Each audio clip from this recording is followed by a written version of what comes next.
What's up, everyone? Welcome to TYT. I'm your host, Anna Kasparian. And I just want to start off by saying that today, the Associated Press is reporting that Ukrainian leaders are trying to ease the nerves of their citizens by saying that a Russian invasion is not imminent.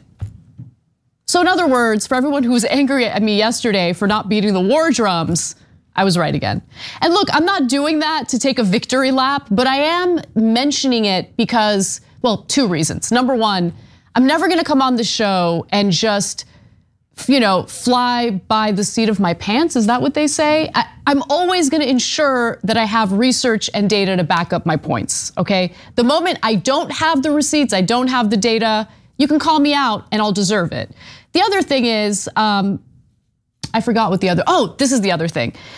Listen, when you hear corporate media pushing for something in unison, and it seems to be almost like an orchestrated effort towards something that's going to involve quite a bit of our resources, question why they're doing it.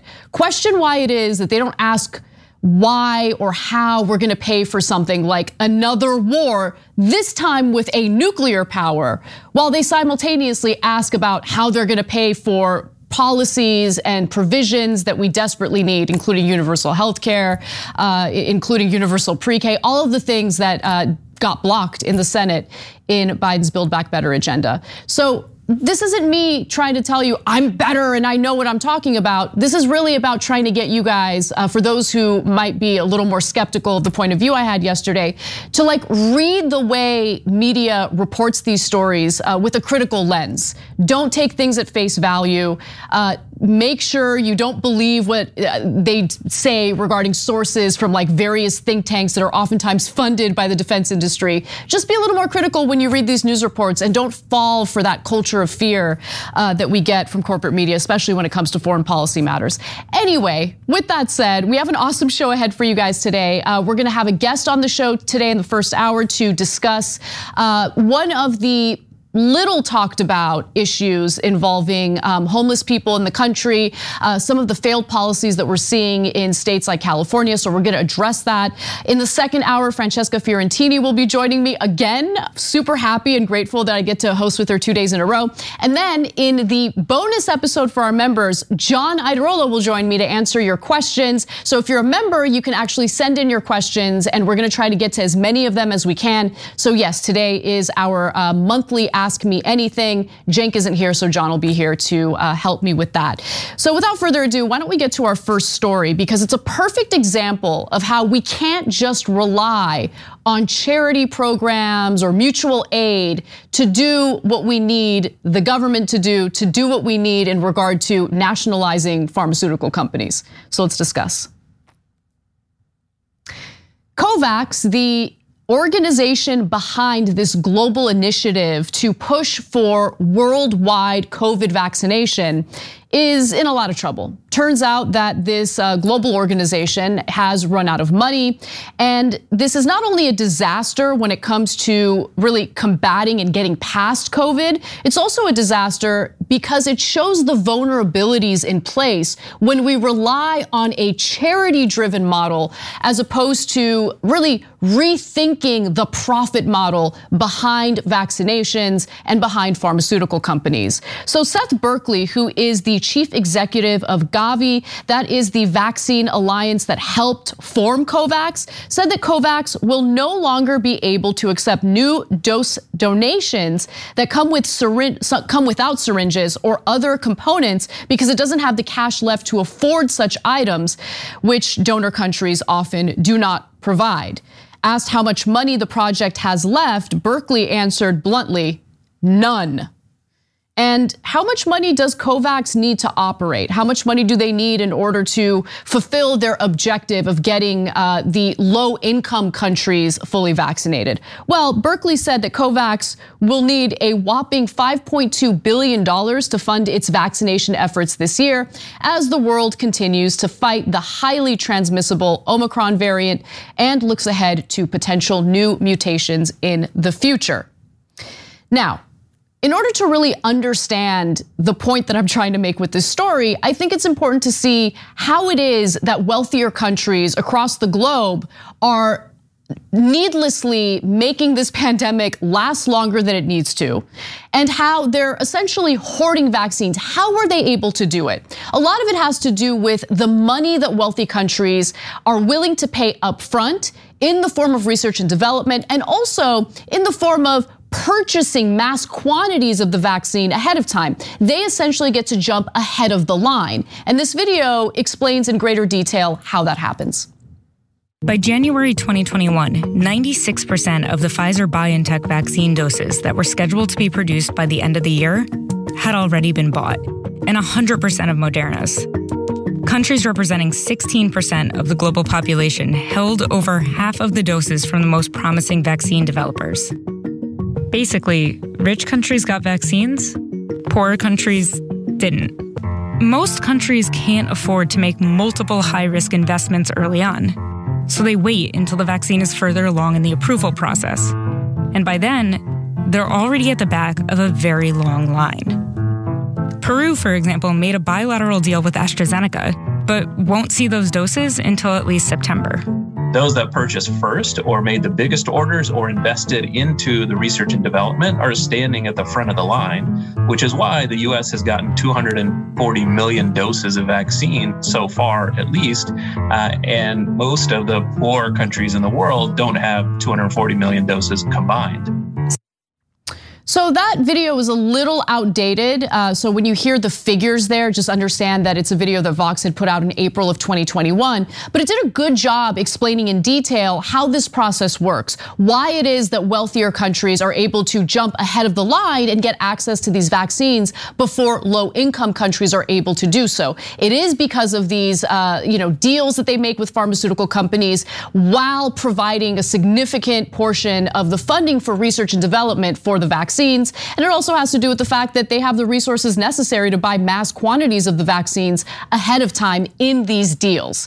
Now, Covax came along, right? Covax formed in response to the inequality that we're seeing in regard to vaccine distribution. And I want to be clear. Look, Covax is failing in its objective, but that's not to say that the individuals behind it are bad people, but it is to critique how we can't rely on the whims of charity or goodwill by private institutions or private, companies to do the right thing. We need to actually have a system in place that puts people over profits. And unless we deal with that systemic issue, really, we're gonna keep running into the same problem over and over again. And if you happen to be someone who's not concerned about the inequality that impacts low-income countries and you're only concerned about yourself, well, think about the fact that this leads to future mutations. This leads to coronavirus continuing to thrive. And it really doesn't matter what happens within the borders of your own country. This is a global pandemic and we need all hands on deck to ensure that we combat it in the most equal, but more importantly, effective way possible, right? Now, with that said, it's important to understand what Covax tried to do, and then we'll explain why it failed. Let's watch. One program underway is designed to work as a sort of middleman between countries and the drug companies making vaccines. It's called Covax. It's an initiative formed by 3 global health groups, including the World Health Organization. And its main objective is to provide vaccines to 92 middle and low-income countries that were shut out from making their own deals. It does this using a 2-part system. The first part allows high-income countries to buy into and access multiple vaccines at once. So instead of one country giving $2 billion directly to AstraZeneca, they'd give the money to Covax, which would use it to fund several different vaccines.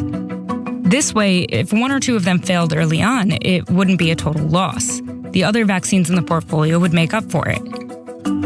It's a multilateral system that's much lower risk for those countries than a bilateral one. The idea is that Covax could use that larger purchasing power to negotiate deals with manufacturers and developers on a global scale, which would drive the costs down and fund vaccine development. The second part buys vaccines for lower income countries. It's funded by donations from wealthier governments and charities.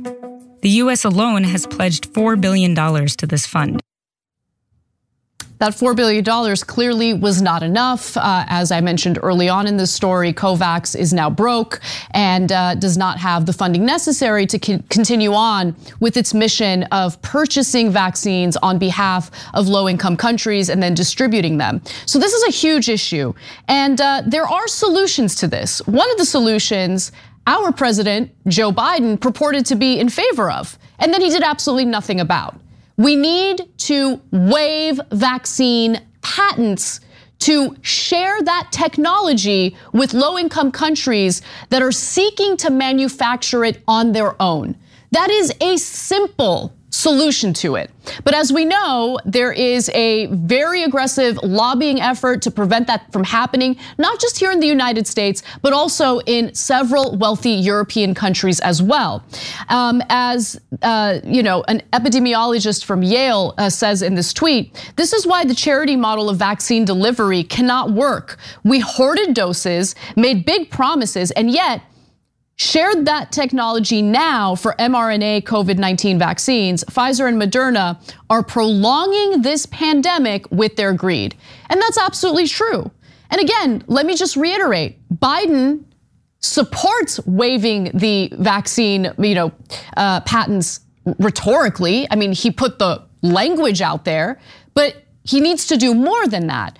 Is he willing to go further to ensure that he actually follows through and this actually happens? Well, despite benefiting massively from public funding, the corporations have refused to share their vaccine recipes with the world, and the Biden administration has thus far declined to use its legal authority to force their hands.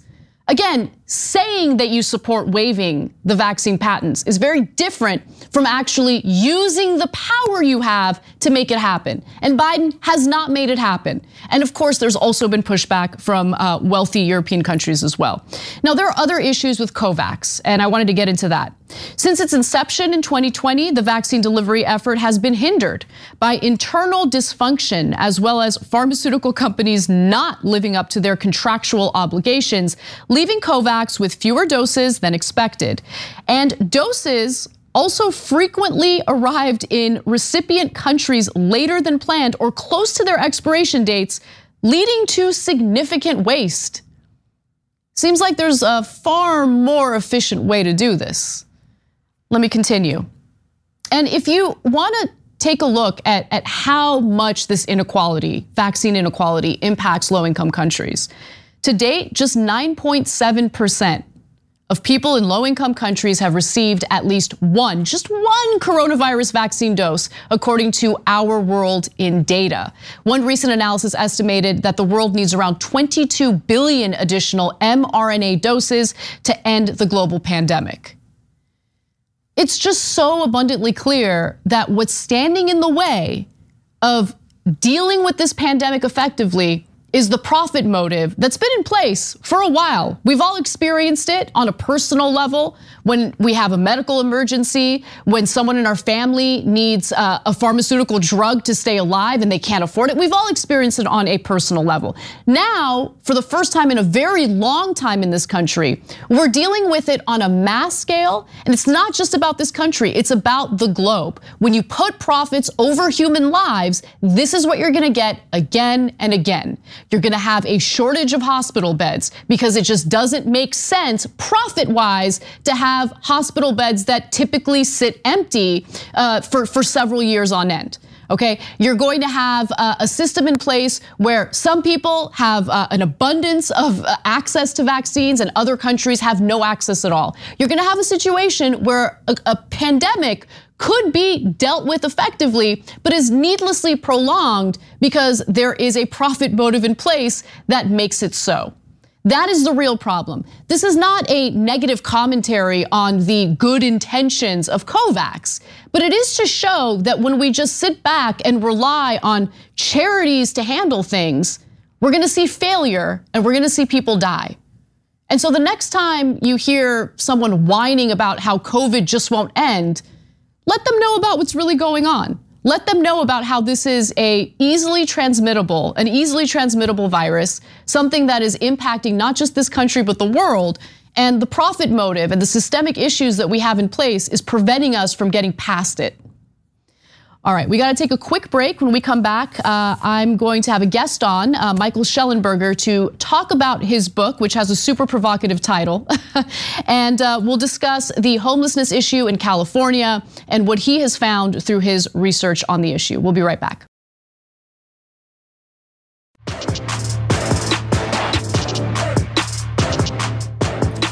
Welcome back to TYT, Anna Kasparian with you. And I wanted to get into a topic that some progressives have deemed taboo, but it's a topic that's near and dear to my heart because of the fact that I live in Los Angeles and I see pain and suffering on the streets that I think is unacceptable and is not being addressed effectively.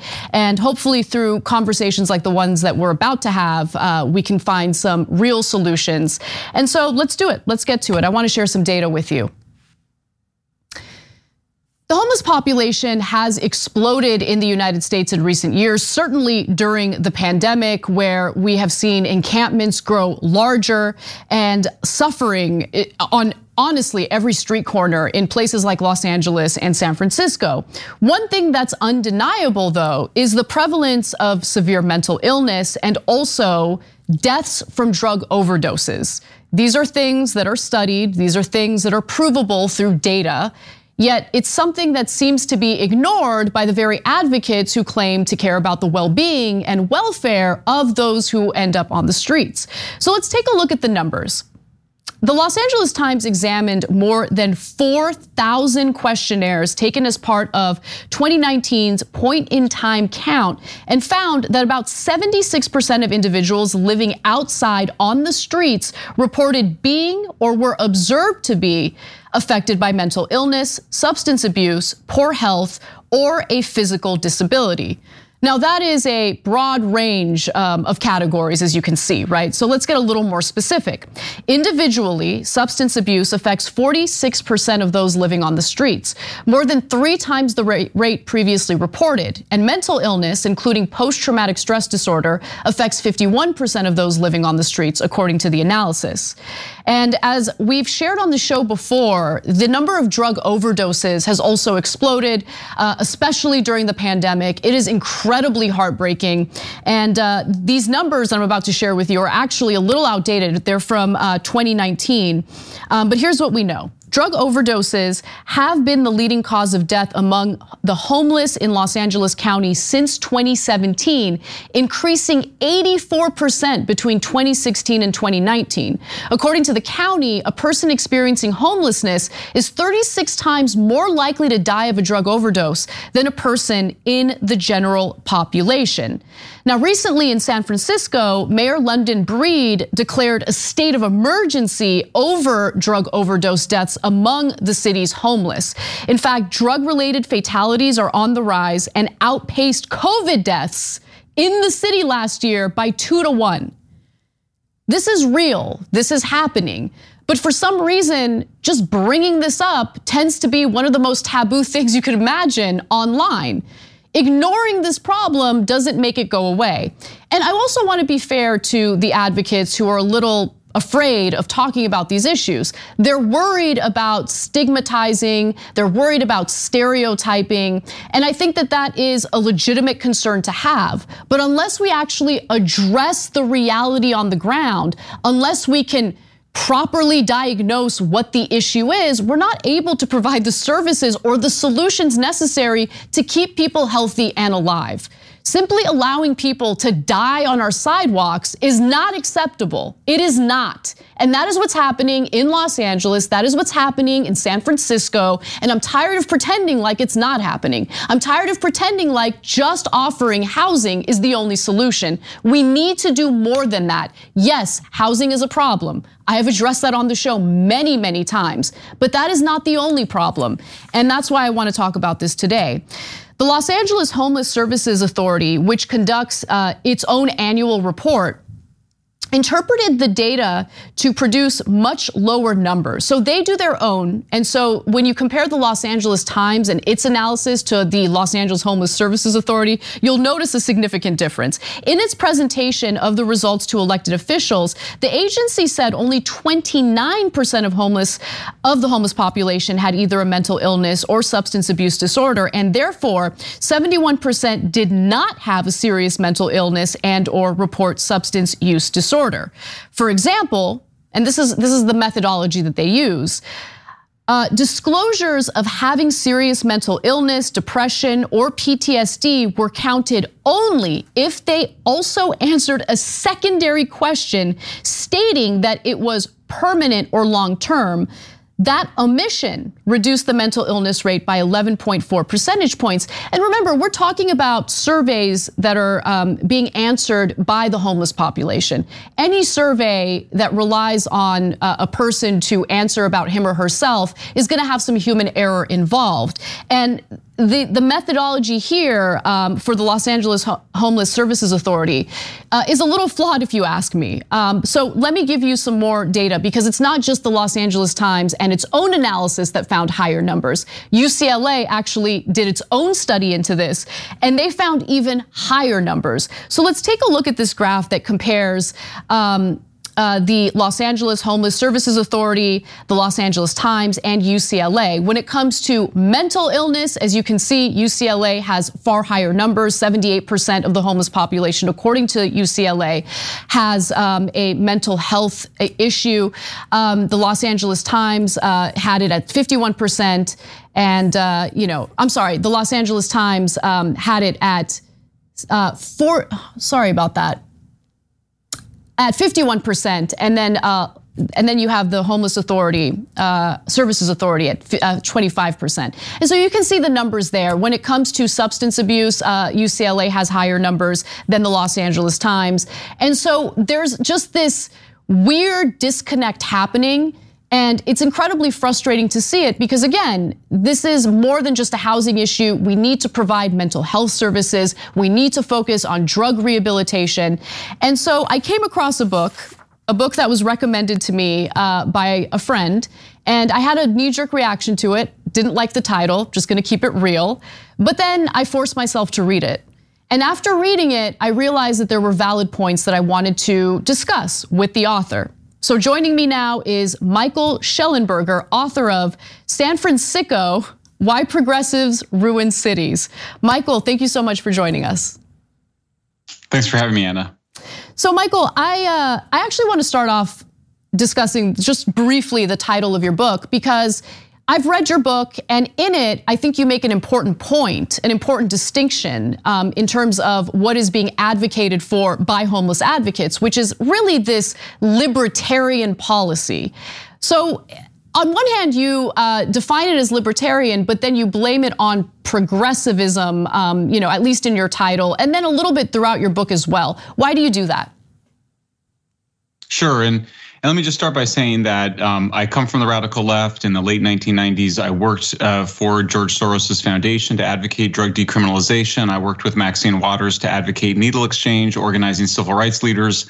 I still support the decriminalization of marijuana. I have always favored a rehabilitation approach rather than a criminal justice approach, and I still believe that. I also support more housing. In fact, I wrote a column in 2019 calling for more housing, an emergency declaration by the governor of California for more housing. But as soon as I did, I had a number of people email me and say, hey, you can't just describe the people living in open drug scenes, what we call homeless encampments on Skid Row in LA or the Tenderloin in San Francisco, as simply not being able to afford the rent. This is a problem that's driven by drug addiction and untreated mental illness.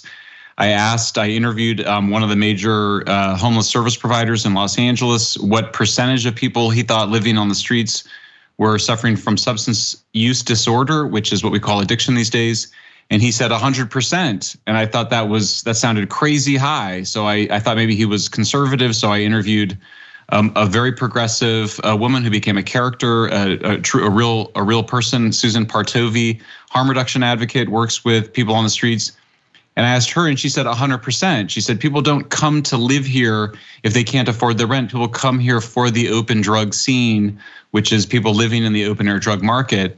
So there's definitely a housing part of this, but I think we're doing a disservice to people suffering late stage addiction and untreated mental illness to suggest that they're on the street because they couldn't afford the rent. People who can't afford the rent, as you know, millions of people can't afford the rent in California and have moved out of state or moved into a lower rent apartment or moved in with friends and family. The folks that end up on the street overwhelmingly are people who, because of their addiction and untreated mental illness, ended up on the street. And look, I see it anecdotally just by living in Los Angeles and experiencing it firsthand. But anecdotal evidence is not really indicative of a larger trend. But then you look at the data and you see a larger trend. And so talk to me a little bit about the response that you're seeing from local lawmakers in California, which of course is being fueled by activism and organizing on the ground, and why you have deemed it, and I think this is an accurate interpretation, a libertarian rather than a progressive approach. Yeah, I mean, we've seen a huge response. So San Francisco came out 3 months ago. By the way, I still identify as a liberal, and I'm an independent, not a Democrat, certainly not a Republican. But there's been a huge change. The mayor of San Francisco, London Breed, called for a major crackdown on open air drug use and drug dealing in mid-December. We've now seen the two progressive Democratic frontrunners for the mayor's race in Los Angeles, Karen Bass, a longtime community organizer, as well as Kevin De Leon, come out for very strong policies to basically end what we call unsheltered homelessness, which is camping on the streets in open drug scenes. Everybody wants to see a treatment first approach, but we're now seeing a very significant shift from a housing first approach, which is the idea that we're going to just provide apartment units for everybody who wants one at a cost of around $750,000 to $1 million per unit to people in the most expensive housing real estate areas of the United States. We're moving from that, which is obviously unrealistic. I think that's been shown by the reality on the ground, to a shelter first approach. I think most of us who are on the left or even the center left, I think believe that people do have a right to shelter. It's immoral to let people sleep on the street. But that doesn't mean that we can provide everybody with their own apartment in Venice Beach or Beverly Hills or downtown LA. There are limits to that. It creates perverse incentives. You don't have to be a dogmatic, conservative, free market libertarian to know that that's just not going to work. The cost is just too high. California is lucky to be the 5th largest economy in the world. We have a $30 billion budget surplus. We could have, Anna, the same high quality psychiatric and addiction care that Amsterdam, the Netherlands, has, and which I use as the case study for San Francisco. There's no reason that we couldn't be world class in our treatment of our most suffering fellow friends and family. My aunt suffered from schizophrenia. She did okay in a residential home. We can do so much better than letting people live in their own filth, drug addicted, and dying in tents on the street. Yeah, I actually want to add a little more to what you're saying in regard to the housing situation, because California voters overwhelmingly voted in favor of a ballot initiative known as HHH. They voted to raise their own taxes in order to pay for housing for the homeless. And so everyone's heart is in the right place. But what ended up happening with that funding is real estate developers who do the construction for the housing inflated the construction costs to line their own pockets. And we've seen very few affordable homes or houses or apartment units built as a result of that increase in our own taxes. It's been a complete and utter disaster. I mean, it ended up being a way to do sweetheart deals with the real estate developers that are, funding the campaigns of local politicians in California. It's absolutely disgusting. But, getting back to what you were saying about mental health treatment, I'm noticing something that it's contradictory. So on one hand, I think that progressives rightly point to the mistakes made by the Reagan administration in California in essentially cutting off access or shutting down access to mental health facilities in the state. And then now it's fascinating because while they simultaneously say that, they'll also mention, well, you can't force people into mental health treatment. You have to have individuals consent to it. But you run into a problem when you're dealing with individuals who have severe mental health issues, right? So we're talking about people who might be paranoid schizophrenics, individuals who might not have the mental capacity due to their mental health illness to consent. So what do you do about that situation? Because that does bring up a tricky and uncomfortable, conundrum. Yeah, I think that's a really important issue. I mean, nobody loves their freedom more than I do. I live in California because I love my freedom. I don't like the stuffiness and conservativeness on the East Coast. So we want that freedom. We don't want people to be put in psychiatric hospitals or into rehab if they don't have any serious problem. I think the bottom line is that people should be free to smoke fentanyl and meth in the privacy of their own homes if they would like to do that. I think it's crazy. Those are very dangerous and deadly drugs. But I don't think that taxpayers have an interest in chasing down people that are doing so, nor do I think that people that are suffering mental illness but are following the laws should be subject to the coercive powers of the state. On the other hand, if you're camping in public, defecating in public, using drugs in public, dealing drugs in public, you're breaking the law. That's a cry for help, and we need to respond by offering people the choice of psychiatric and or addiction care or jail. I think people will sometimes get the idea that somehow we're just throwing a lot of people for drug possession into prison for many years. Only 14% of the people in state prisons are there for drugs, only 2% for nonviolent drug offenses. For the most part, these are laws that we simply aren't enforcing at all, including for meth and fentanyl. But when people are breaking those laws and they're clearly in signs of serious distress, I don't even really like to describe many of the things that I've seen. I kept a lot of information out of the book because it was of such a violent and sexual nature that I just felt like it was hard for people to read. But when people are engaged in those behaviors, we don't let our fellow humans do that to themselves. And when they're breaking laws, that's the chance to intervene and provide them the care they need. And they're still free, obviously if they can satisfy, a court psychiatrist to go to jail if they would rather do that. But if people are out of their minds thinking that they're communicating with aliens or they've got implants in their brain from the CIA, which happen to be two very oddly common delusions, we need to recognize that they are not sane. We have longstanding common law and other laws to govern how we deal with people that are out of their minds. And it would be immoral to put those people in prison or jail when they clearly are not in command of their basic functions. Do you have any concerns about what continues to be I don't even want to be generous in describing it, but I mean, our criminal justice system is certainly flawed. I personally have been physically attacked. It just happened a few weeks ago by the thing that happened 2 weeks ago was with two very clearly under the influence individuals. As I was walking my dog, I was picking up his poo, and as I was doing it, one of the guys grabbed me by my waist and shook me, and it was terrifying because I had no way of protecting myself. I didn't know what to do. Luckily, they went away after that and didn't do anything else. But that was the fourth incident that I've now had, and I never think to call the police because police clearly don't have the training necessary to deal with someone who might be having some sort of mental health issue, or they're in the middle of psychosis because of some hard drug that they're on. So there's like this issue with the solution that you're calling for, because the very system that we would rely on to deal with this is a system that has deep flaws and is known to use excessive force and abuse. Yeah, absolutely. I think there's really, people have to understand that we have sort of two choices: mass incarceration or mass homelessness. If we don't want those, and I certainly don't want either of them, then we need to really lean into three things. I call them the three key Ps. Mm-hmm. Policing, psychiatry, and probation. Sometimes when I point out, there was a lot of misinformation about Portugal. I interviewed the head of Portugal's drug program, and I said, what would happen if you're shooting heroin in public in Lisbon or Portugal?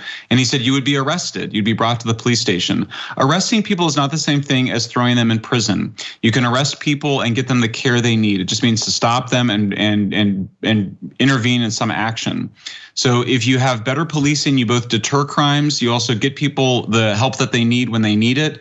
If we do more in terms of psychiatry, then we can get people the help they need. Antipsychotics now are quite good. They last a long time. That minimizes the need to be in prison. And then finally, probation. It allows for kind of constant checking in. What we see in places like the Netherlands and Portugal, which are very progressive in their approach to drugs and mental illness, is you see the police becoming more like social workers and social workers becoming a bit more firm. It's not anything goes. There's consequences for behavior. There's also rewards for good behavior. So there is a role for subsidized housing. I support a strong role for subsidized housing, but it's as a reward for people making progress on their personal plan, either in terms of getting off hard drugs, taking psychiatric meds that they need, getting a job, getting independence, which is really what we should hope for everybody. But it's not just giving people housing as an entitlement. Shelter is an entitlement. Housing is something that's earned. And I think the final part of this that I think most of my progressive and liberal friends understand is absolutely necessary. We need universal psychiatry. We needed it like yesterday. This should be an entitlement. This should be a right. I have actually found a significant amount of support among left, right, and center for significant improvements to psychiatric and addiction care. It needs to be a universal service. We can afford it. We're a rich country. Anybody who wants single payer or socialized medicine and healthcare, we should start with psychiatry because we are in the midst of a very serious psychiatric and drug addiction emergency right now. Yeah, I definitely agree with you on that. Final question for you. Is there any movement toward that? Because there's a lot of work to do in order for the solutions you're proposing to work. On one hand, there's the policing issue, which desperately needs to be reformed. And I would argue that in order to reform policing, you actually have to use a little more funding and ensure that you're hiring the right people, you're training the right people. And then on the other hand, when it comes to universal psychiatry, I mean, that takes a considerable amount of resources as well. You're correct in stating that a place like California has the resources necessary to make it happen. But I'm curious, is there any movement working toward that as we speak?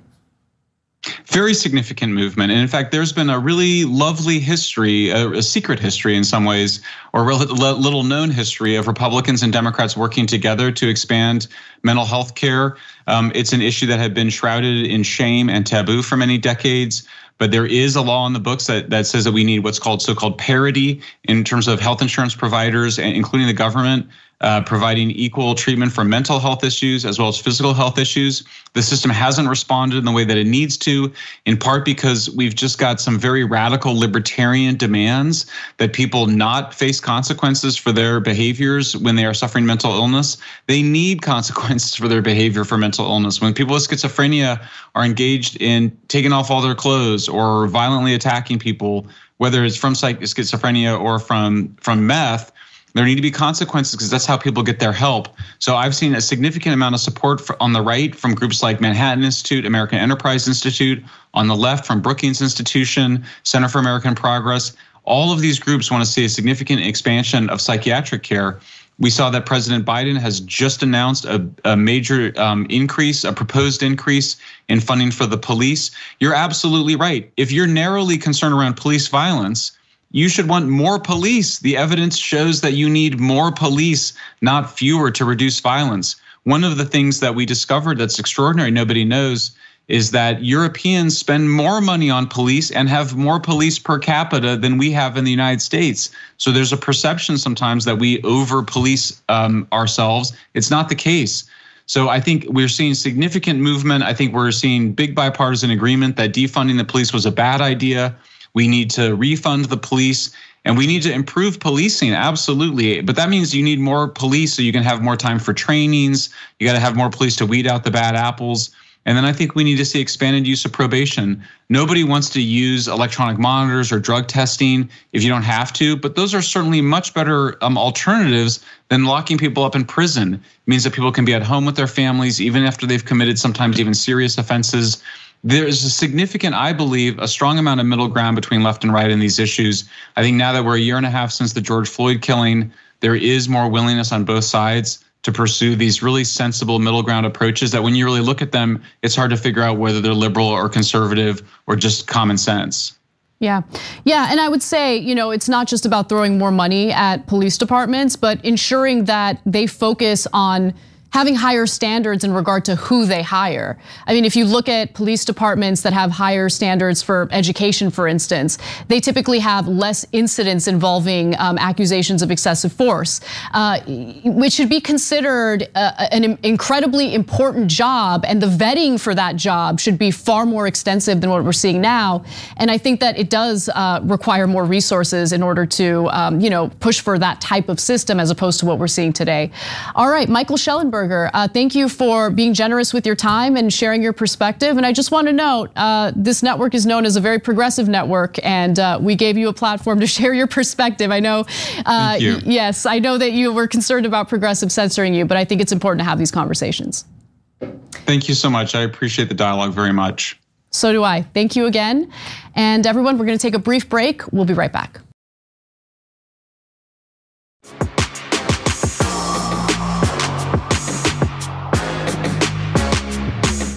Welcome back to the show. I just want to read a quick comment from our Twitch community. I was reading it during the social break, but ran out of time. Dragon Annie writes in and says, my mom, who is homeless, has a significant bipolar disorder, which led her to drug problems because she had no way to shut out the paranoia and have some kind of balance. And I think that that's what a lot of people end up resorting to as a result of the lack of access to mental health treatment and mental health care. I mean, think about how hard it is to find a therapist, for instance, and have the resources necessary to pay for a therapist. So many people in this country go without when they desperately need the help. And in a lot of cases, it's something like depression and anxiety, which I don't mean to minimize, but imagine what it's like for someone who's experiencing bipolar disorder, schizophrenia. I mean, it is absolutely devastating. And to pretend like that problem does not exist, I think is a disservice to the very people that we're trying to do right by, which is why I want to have these conversations. And they might be uncomfortable. And to be sure, that conversation was a little uncomfortable, right? It really does challenge some of the preconceived notions that I myself have had. But I want to find solutions, because what we're seeing on the streets right now is not humane, it's not right, and we need to start thinking outside the box. We need to think about ways to get people the specific treatment and care that they need. All right, well, speaking of which, let's talk about Mark Cuban, who thinks he's the solution. Apparently, compassionate capitalism is the answer, according to this entrepreneur. So, if you're worried about not being able to afford the pharmaceutical drugs you need to stay alive, have no fear. Businessman Mark Cuban is here to rescue you. At least that's what he would like you to believe with his latest business venture. So this was something that one of our members had recently asked me about, and I knew nothing about it until recently when I decided to look into it and really understand what Mark Cuban is up to here. Now, the Mark Cuban Cost Plus drug company will offer more than 100 generic drugs that will be purchased directly from the manufacturers and sold online with just a 15% markup across the board and a small pharmacist fee. So yes, Mark Cuban has introduced his online drug company, essentially his online pharmacy is a better way of putting it. And the whole idea behind it is, I'm gonna cut the middlemen out. We're gonna buy directly from the manufacturer, and then we're gonna sell it to you for the low price of just a 15% markup and a pharmacist fee. Now, it sounds all good and dandy for now, okay? The Mark Cuban Cost Plus drug company does not process insurance claims. So if you're hoping your insurance pays for the drugs you purchase off this website, that ain't gonna happen. And it also requires its customers to pay out of pocket, but the complete prices that they're offering are lower than many copays that insurance companies currently require. Now, of course, I'm not gonna take a media platform or anyone in corporate news at face value. I wanted to look into this myself. And look, this was just launched, and for now, it looks like the prices are actually a lot more affordable. Remember, we're talking about 100 generic drugs, so it's very likely that some of the drugs that you or a family member might need aren't even included on the website. But here's what we do know of some of the drugs that are on the website as of today. A common cholesterol medication that goes for $55 will be sold on Cuban's site for $4. Sounds pretty good, right? And why is Mark Cuban doing this? Well, Mark Cuban's an entrepreneur. What do entrepreneurs look to do? They're looking to launch businesses and make money. but he claims that's not what this is about. Cuban told Forbes last year, when he originally became involved in the creation of a low-cost drug company, that he wanted to show capitalism can be compassionate. And what I find so fascinating about that statement is how easily members of corporate media just regurgitate it verbatim. In fact, here's an example. Let's watch the video. You know, I think a lot of people don't kind of know how it might work in other countries, that in countries like the UK, like Canada, France, the government comes in and negotiates the price, right? There's a government body that does that. That may make a capitalist like you, Mark, shudder a little bit. And I know that one of the things that you wanted to prove is that capitalism can be compassionate here. So I want you to talk to us about costplusdrugs.com. We discussed putting together a pharmacy specifically for generic drugs where we go out and we buy them from the same manufacturers that others are buying from, but really keep our costs low and just sell it at a 15% markup. Compassionate capitalism. Now, when one of our viewers asked me to share my thoughts on this story, before I had actually read into it or really understood what it was about, the question was, what do you think? Is this a good thing or is this a scam? And what I want you guys to understand about capitalism is the system and what the incentives and disincentives are, how the system works, right? So compassionate capitalism doesn't really make sense because capitalism isn't about compassion. It's not about morality. The system is about maximizing profits.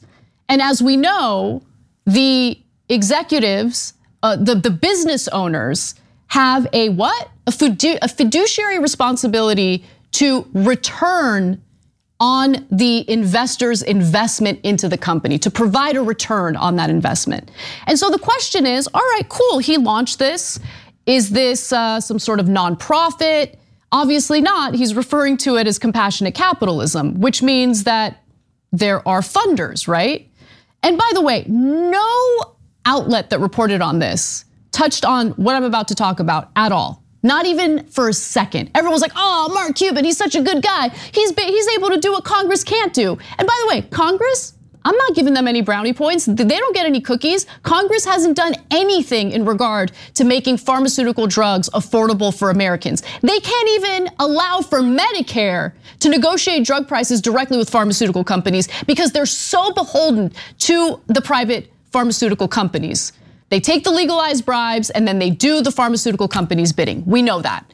However, Mark Cuban, not the solution. Why? Because there's a profit motive always when it comes to capitalism. For now, the prices look great. The prices look cheap. Looks like it's affordable. But let's not forget about the fact that, let's go to this next graphic. Mark Cuban Cost Plus Drug Company actually does take some money. Now, Mark Cuban Cost Plus Drug Company has not announced any IPO plans as of now, making it a private company. Hence, retail investors will not be able to buy stock yet and may have to wait for the company to go public. So that's not even out of the question yet. So it's a private company, but that doesn't mean that there aren't investors. It's actually backed by venture capitalists. So let's take a look at the next graphic, which will give you an overview of the company. It says that it was founded in 2016. I'll tell you why in just a second. It actually had a different name with the same scheme behind it. But as you can see, the latest deal amount, $1.3 million, it has 3 investors. So there are 3 individuals who have invested a considerable amount of money to launch this business. At the end of the day, it is a business. Now, did those 3 investors provide the seed money for this out of the kindness of their own hearts, or are they expecting a return on their investment? And in order to get a return on that investment, what do you need to do as a business owner? Cut costs, maximize profits. So for now, they have 5 employees, according to this overview. They claim that they're gonna continue to keep their costs low. But if you're planning to be the solution to a broken system that puts profits over people, how is this one small company with 5 employees gonna provide the pharmaceutical drugs necessary to keep Americans alive? You're gonna have to hire more people. Labor ends up becoming the most expensive part of running the business. That cuts into profits. Are they gonna go public? It seems like it's something that's being considered. It's not about whether Mark Cuban is a good guy or bad guy. It's about how the system is supposed to work. That's what capitalism is. They need to return on that investment. That seed money wasn't provided out of the goodness of their own hearts. If it was, this wouldn't be a company. This wouldn't be identified as a capitalistic venture. You guys get what I'm saying? So just think about all those Silicon Valley companies, all of those app-based companies that came out with all these great products like, oh, Uber's so great, Lyft is so great. I'm able to use an app and all of a sudden there's a car that shows up at my front door and takes me from point A to point B at a very, very low cost. What happened with that?